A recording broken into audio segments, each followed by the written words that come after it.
More than half of all companies globally are family-owned or operated. Family businesses contribute 70% of the world's GDP and account for 65% of jobs. Their voices are important. Their stories must be told. Brought to you by the award-winning publication, Tharawat Magazine. This is the Family Business Voice with your host, Ramia El-Agami.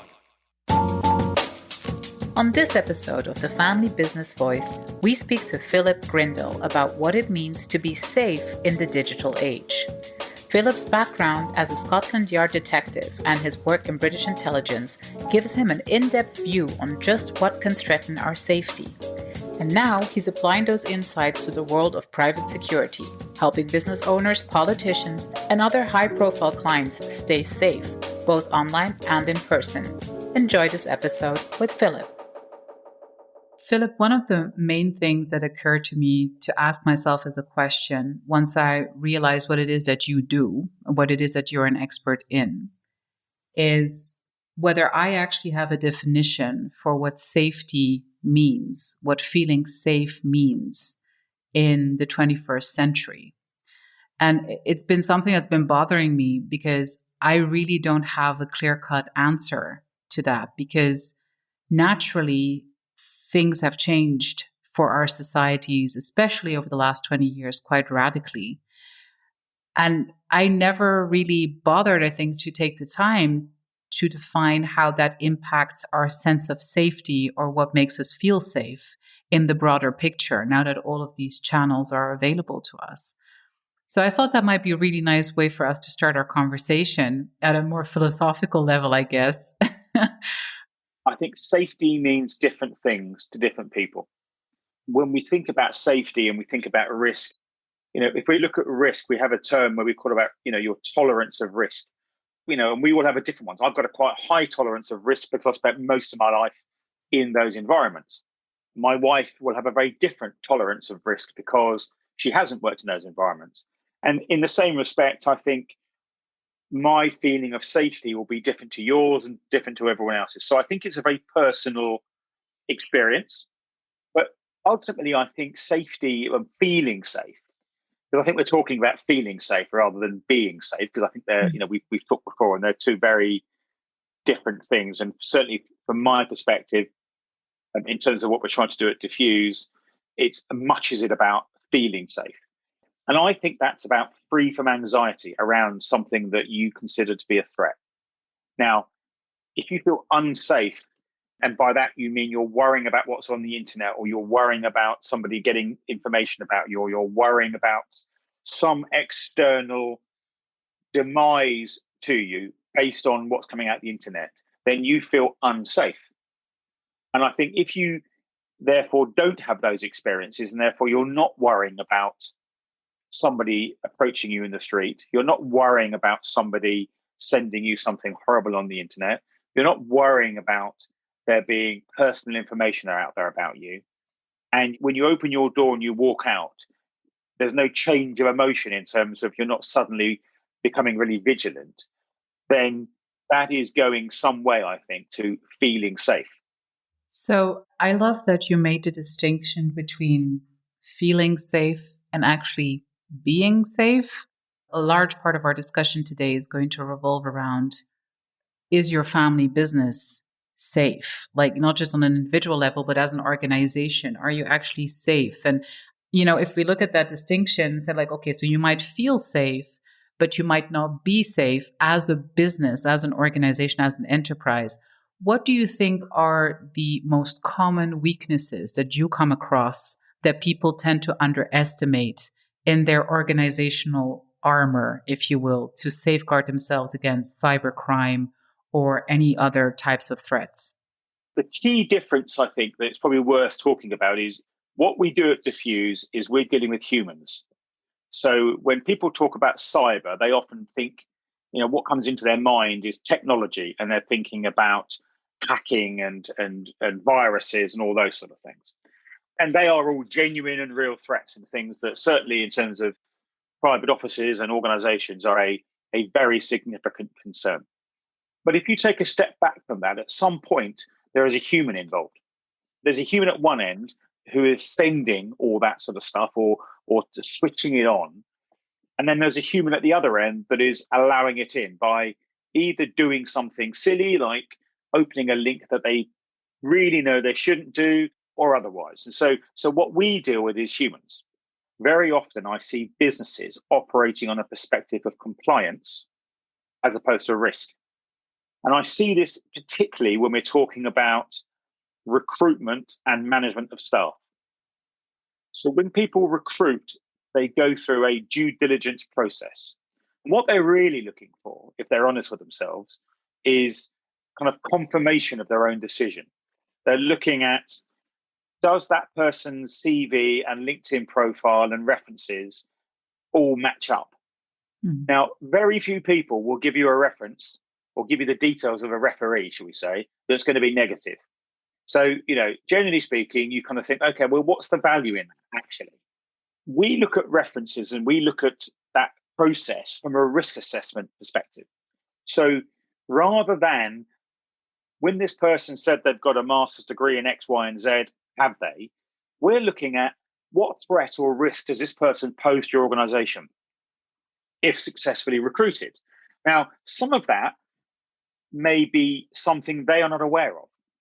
To recruit a senior executive is an expensive process. And also you're going to pay that individual, a healthy salary and bonuses and what have you. And you're going to entrust into that individual the reputation and success of your organization. So why would you not want to actually know more about that individual? Not what they've told you, but what actually is out there. And even sometimes what they don't know. So we look at it from a perspective of, okay, well, let's look at the relationships this person has. Let's look at the kind of network analysis of who this person is connected to. Because you probably would want to know if actually they're connected to somebody who's a significant competitor of yours. But I think we also need to recognize that people change. People's views change, people's relationships change, people's beliefs and priorities change. So we do, for instance, we do a monitoring process. Now, what we don't do is monitor your social media. We're not looking at all your personal messages and wondering, snooping into your life.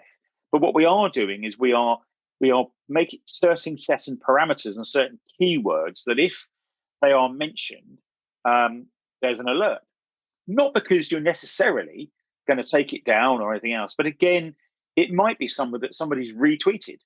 And the individual probably may not even know it's there or may not understand the context based on how that fits into your organization's values. But again, as we're in this era now where reputation is everything, if you are in a family office or if you are in an organization and you make certain comments, they may have a direct impact on the reputation of the family, the organization, and your career. And so I think, we need to be monitoring what's happening at certain levels of the business so that we can be made aware when things change or be made aware when something does happen that may cause us a risk. What's interesting about this is that in a cyber physical world, you're still terming actually that the human is still the greatest source of the threat, which is quite interesting to me because I think we've started talking about these threats more in terms of the technologies but the technologies remain the tools, right? Like to execute these threats or to execute malicious behavior. But let's talk about the role of technology in all of this, really. How do we create a healthy relationship with technology in this context? Well, I think the first thing I'd say is it's neither a friend nor a foe. It's kind of both. And I go back to my point about it depends on people and how people use it. And I'm not saying we shouldn't have compliance. We should have compliance. Absolutely. Governance and compliance are key aspects of any successful organization. And so some of those aspects come into this bit around governance and compliance of how we use technology. And so, for instance, there's some really simple things like, we go to conferences these days and sometimes you see people giving out branded memory sticks. No one should go near them. No one should ever pick up a memory stick and put it in your computer, but people still do. And, people still click onto emails, which are in the junk file. These are all human issues that allow technology to cause us problems. And equally, I'm going through a process myself where I'm moving platforms in terms of who's managing my emails. And I'm relying on humans to help me do that. And it's you think it'd be really simple, but it's not. Now, I don't have the technological skills nor the time to do it. So we rely on other people to help us in these things. So again, it comes down to humans doing things. But I think we have to have a healthy relationship with technology because, the idea that you don't work with technology is just a fallacy now. We are communicating now because of technology. Everything we do is based on a technological interaction, particularly under the current climate with the pandemic around the world and that have you, where, if we went back, trying to work out now, sort of 25, 30 years, and we had the same pandemic, we wouldn't be communicating with anyone. We'd be writing letters to each other and that would be it. So we have to recognize how important a part that is in our life, and we can't see it as a threat. I think if we see it as a threat, it becomes a threat. It's just something we need to manage. And if everyone, followed all the rules, then technology would pose less of a threat to us because we wouldn't be giving it the opportunities and there wouldn't be the vulnerabilities. So I think, again, it's about those kind of, that is where compliance comes in. The family's reputation is so directly linked with the business's reputation, and it has a huge impact on it. So what do you see more often? Do you see more often that it's actually the behavior of a shareholder that represents a threat to the enterprise itself? Or is it the other way around? People at a certain wealth level get a lot of negative attention and potentially get, blackmailed and threatened and that kind of thing. What scenario crops up the more often, and how do you deal with each one respectively? So I tend to deal with things in a perspective of insider threats and outsider threats. So internal and external threats. And if certainly we're talking about internal threats, and that includes a family member or somebody in the organization of significance whose behavior causes an issue. When we're looking at internal threats, they rarely happen without some sort of grievance or some sort of issue emerging. It's when someone doesn't get the promotion they wanted or the bonus they wanted, or they've been disciplined, or they've lost a deal, or something's happened that's caused them to change their loyalty and their trust to the organization. Yes. Now, we rarely see, we do see, but we rarely see somebody whose motivation for joining the organization is as an insider threat. That's kind of fairly rare still, thankfully. So I think, on the insider piece, I think, again, it's about communication. It's about understanding that when somebody does have a setback, they may be vulnerable. And therefore, that's when they may need, to have an arm around them and brought back into the fold, or to have a bit more of a conversation around, yes, you didn't get this, but, let's talk about it. Let's see how we can progress from here. And, I think when we've looked at insider threats very often, there tends to be a catalyst for why that's happened. And that catalyst is being ignored. Now, sometimes it's external in terms of there's a family breakdown, or there is a debt issue, or there is some other issue. But again, I think if you know your staff or you know your family, you get to understand those issues. Then if you look at the external threats and you look at what's coming in, from elsewhere in terms of the threats that you're seeing, yeah, we get quite a bit of that. And I think we're going to see more of it. I think that's going to be an increasingly regular pattern for a number of different reasons. I predicted some time ago that we will see a backlash, certainly within the UK, economically from COVID. Because at the moment, for instance, in the UK, we have this furlough system, which we've extended now till October this year, I think. But when that finishes, a huge amount of people are going to be made redundant because they will know the organizations will no longer be able to afford to keep them, potentially. Now, those people will feel left behind very often, and they'll watch as the organizations they no longer work with begin to flourish again, and the bonuses start to get paid again. And within that cohort of ex-employees, you will get some that become quite hostile. And we've already started to deal with this in terms of hostile ex-employees. And they will then start to target senior people in your organization, even if that senior person wasn't there at the time when they were made redundant.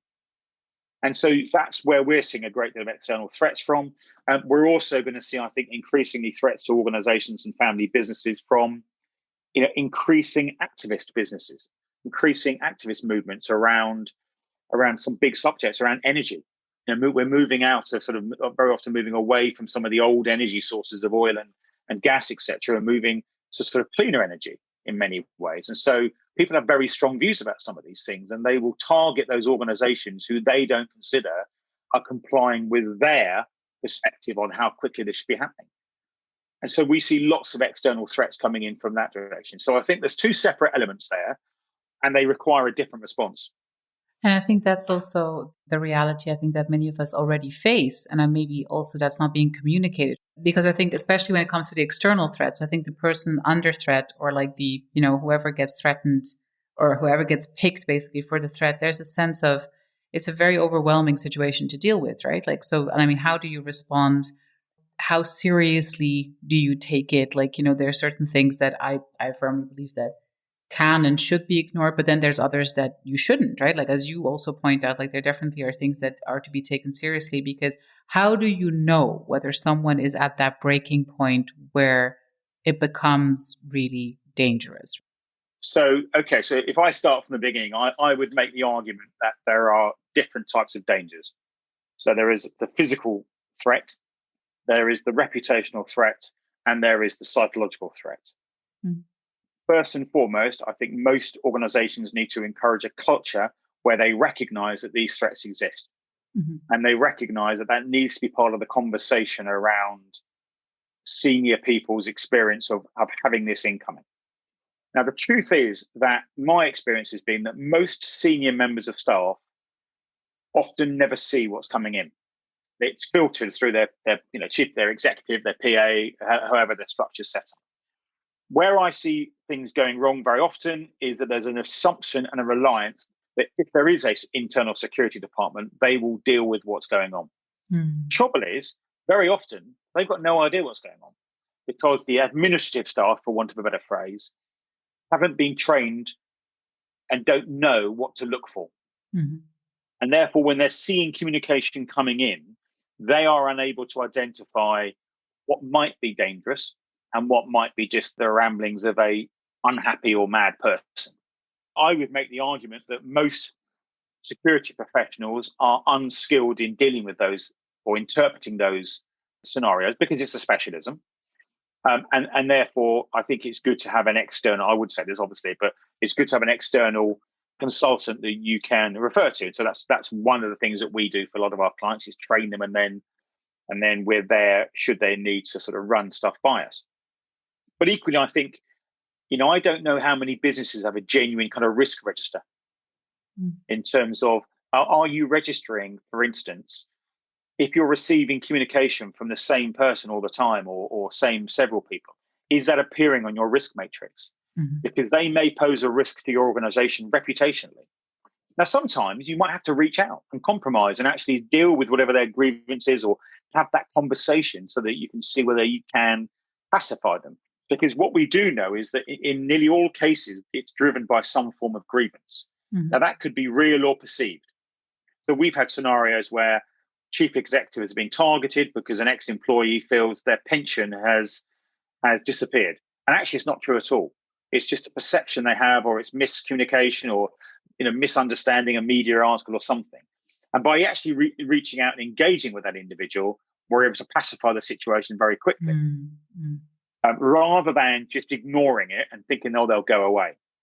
How accountable do you feel we should be holding the tech companies that are obviously in charge of the channels that then reach us with those threats? So I'm talking social media, Facebook, Twitter, Instagram.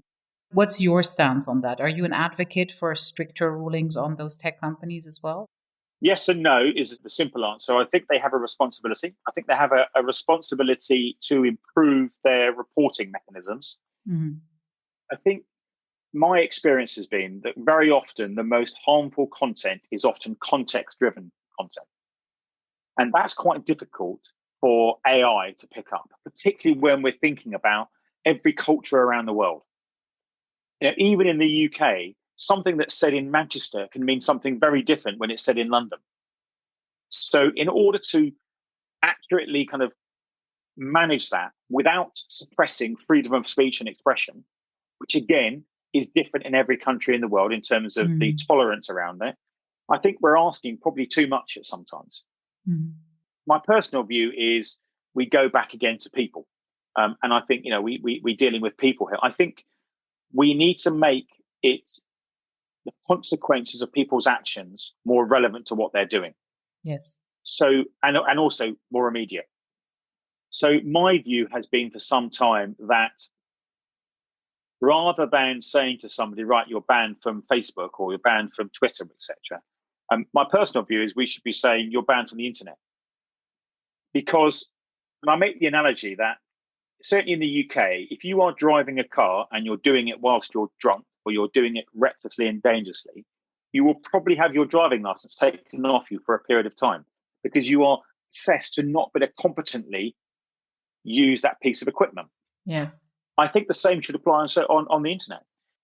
I feel like the Internet of Things is yet another dimension to this whole security and safety discussion. For instance, I'm hyper aware of the fact that my watch is talking to my phone, is talking to my computer, is listening to everything I'm saying. Yeah. But I also know that a lot of people actually aren't and are not aware that this has actually started happening to them. They're not aware that they're being listened to. So what do you think is the important shift in our societies that we have to make in order to deal with this responsibly? Well, education, firstly. I think people need to understand, that we have all these devices increasingly relying on internet. Listen, I have a daily argument with my phone because all of a sudden, on my watch rather, all of a sudden I'm chatting and Siri will interrupt and say something, and I'm like, what's it got to do with you? So I get this whole kind of argument. But what strikes me that when you log on to a new website, it will often not make you change your password. For instance, when you log on, you have to have a new password. Interestingly, certainly in the UK, and I can only speak for the UK at the moment, when you get your broadband issued to you, from whoever you're getting it from, it comes with a set password, and yet nobody ever changes the password. And there's no requirement to change the password. It should be, this is your password for the next 36 hours. You need to change it in the next 36 hours because we don't do that. So I think there's some educational needs around that. There are devices you can use that can minimize your in terms of external hacking into your internet thing. Certainly when in the stalking environment, we've seen a great deal of that where people are now, every bit of stalking I now deal with is cyber stalking. So that's, people don't tend to be looking through people's windows now. They don't need to. They look through the window of their webcam or their TV or something. So that's, again, it's about changing your password regularly. It's about using VPNs so that actually you can hide where you are and people can't access your IP address. It's about understanding that, if there is a breakdown in relationships and people move in and out, don't just change the locks, change all your passwords so that individual can't actually then hack back into your systems and, make you think you're going mad because your answer machine's going off at 3 a.m. or something. So I think this, again, it comes down to people. Again, it comes down to processes and just, doing those simple things. Sometimes I think we just need some checklists about, welcome to your new home. Here's a few things you need to do, welcome to your new piece of tech. This is what you need to do. You need to be making sure you've done this, this, and this. So again, I think it's about education. It's about compliance. It's about recognizing the risks.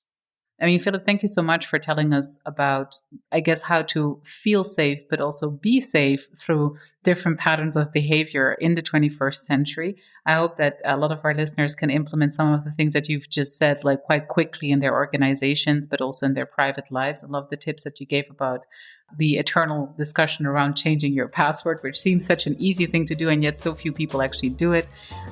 Fantastic advice. And thank you so much for being on the Family Business Voice with us today. It's been a real pleasure. Thank you.